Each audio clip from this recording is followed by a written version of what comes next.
ඔන්න අපි ඇවිල්ලා ඉන්නේ අලුත් කැම්පින් අත්දැකීමක් ගන්න. ඉතින් මෙතන තැන ගැන කියනවා නම් ගොඩක් කට්ටිය එන්නේ නැති තැනක්. මෙතන පොඩ්ඩක් කියන්නේ මෙතන කතාවක් තියෙනවා. මේ පැත්තේ මේ අලි ඉන්නවා. ඉතින් ඒකට හරියන්න ගැලපෙන්න තැන බලලා හරියන විදිහට තමයි දැන් අපි ගහන්නේ. අපි බයිසිකල් වල ගියා. ඒ කන්ද උඩටම බයිසිකල් එන්න පුළුවන්. අවසානට කියන්නම් තැන කොතනද කියලා. එහෙනම් බලමු අපි ටෙන්ට් එක සෙටප් කරගන්න විදිහ.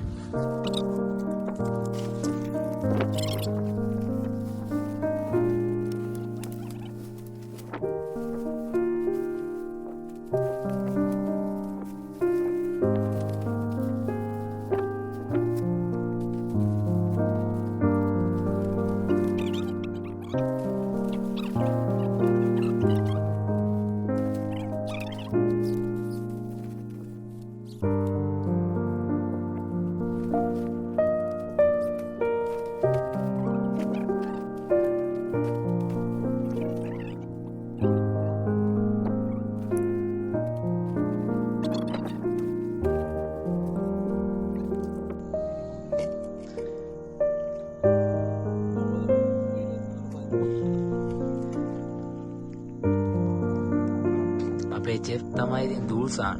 හැමදාම ඉතින් අපිට හොයලා දෙන්නේ දූල්සාන් තමයි කණ්ඩ. අපේ චෙෆ් දූල්සාන්.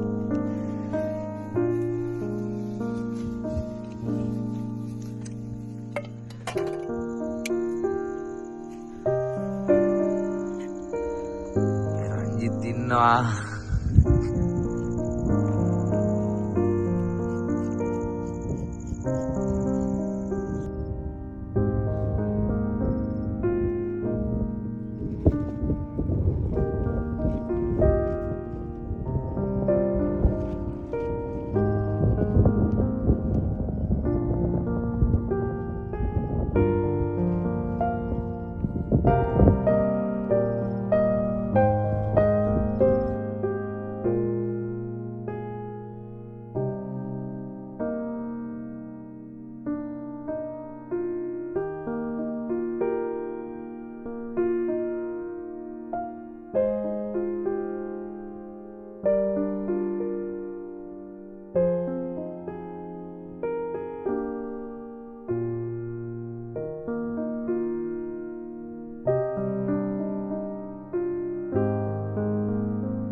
Hai, ඔන්න ඉතින් අපි කැම්ප් එක සෙටප් කරනවා පෙන්නපු ගමනේ දෙවෙනි දවස් අද. ඉතින් ඊයේ අපිට හවස පොඩ්ඩක් වැස්ස තිබුණා. වීදුමෙන් නම් හොඳටම වැහෙනවා මෙහෙ. හවස සාමාන්‍ය 5:00 වගේ වෙනකොට. ඉතින් මේ ටිකේ තමයි පයින්ස් කැලේ තියෙන්නේ. ඊට පස්සේ අපි කැම්ප් කරේ උඩ. ඉතින් අපි මෙතනට ආව ෆොටෝස් ටිකක් ගේමු දාගෙන යන්න. දැන් අද අපේ ගමන දැන් අද ඉවරයි. ඉතින් අපි ඔක්කොම ඊයේ ගිනිමැල දෙකක් ගැහුවා. මෙහෙට සාමාන්‍යයෙන් අලි එනවා. නමුත් එයා අර මේ හැමදාම එන්නේ නැහැ. එක පැත්තකට තමයි යන්නේ. ඒ කියන්නේ සාමාන්‍ය ගමේ කට්ටිය මේ රකින්නේ හැම දානවා. එයා එනවනම් අපි නම් ගිනිමැල දෙක ගහලා තිබ්බා කිසිම අවුලක් වුණේ නැහැ. ඉතින් එනවනම් එන්න මේක ලස්සන ගමනක්. මේ තමයි පූනාගල. පූනාගල ආවට කමක් නැහැ. මේ පරිසරයේ වින්දර කමක් නැහැ. මේ පරිස්සමට මේ කට්ටිය ඉඳලා යන්න ඕනේ. මොකද කල්පනාවෙන් ඉන්න ඕන නිතරම. හොඳ ටෝච් එකක් එහෙම තියෙන්න ඕනේ. මොකද වීදුම සෙට් වුණාට පස්සේ හවස 5:00 6න් විතර පස්සේ ළඟ ඉන්න කෙනෙක් පේන්නේ නැහැ. ඒ තරමට වීදුම. ඉතින් මේ පයින් ගස් තියෙනවා, ඒවා ගෙඩි තියෙනවා. ඉතින් අපේ ගමන ඉවරයි. එකතු වෙලා ඉන්න මගේ channel එකේ නම travel with Biku. හරි ලස්සනයි බැලුවම මෙම පරිසරය අවටින් පෙනෙන්නේ මනහර කඳුකරය